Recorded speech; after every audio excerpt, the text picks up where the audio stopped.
Let's talk about Ek Din, directed by Sunil Pandey. This movie is the official remake of the famous Thai movie called One Day. To be honest, I went into the theater with zero expectations because we've seen hundreds of Bollywood movies about memory loss, and this felt like it's going to be another just to add it to the list.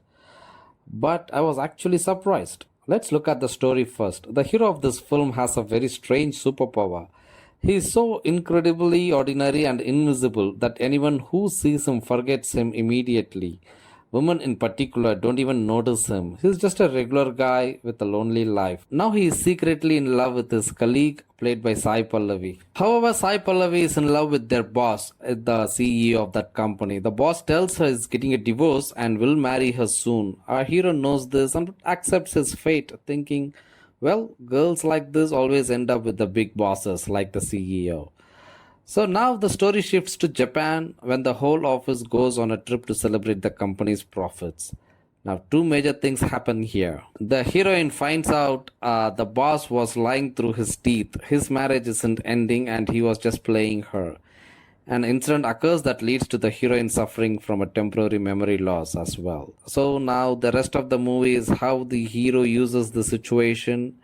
Instead of calling it uses is let's call about the magic element.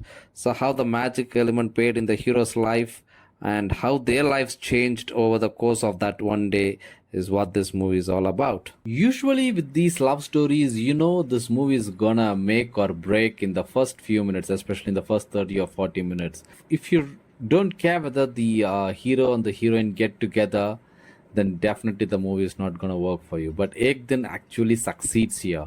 It makes you feel, man, these two really should end up together. That emotional connection is what makes you sit through this film. Speaking about the casting Sai Pallavi was the smartest thing these makers did. She plays a Tamil girl from Chennai, and honestly, I can't think of anyone else who could have played this role better. She is the only choice they had, and of course, it was the perfect choice. And the hero, Junaid Khan. Since he is Amir Khan's son, I expected more. But he seems to have inherited the PK style of acting. Only that portion of Amir Khan he has copied it. I mean, only he has inherited it. Lots of wide-eyed staring and heavy breathing. Also, the invisible guy logic doesn't work for him. He looks exactly like Clark Kent from Superman. It's hard to believe a guy who looks like that would be ignored by everyone. Technically, the movie is stunning. A romantic film needs great locations, and the Japan sequences with the white snow and the rich backdrops are absolutely beautiful.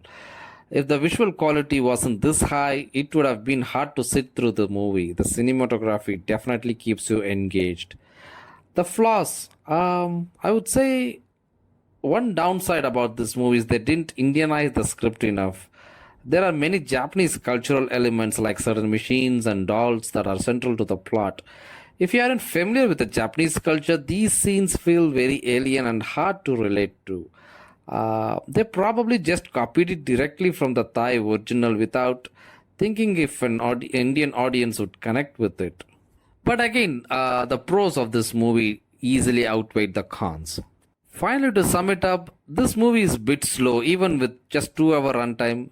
It is a bit slow, but once the memory loss plot kicks in, it picks up the pace. It ends with a really nice, feel good climax.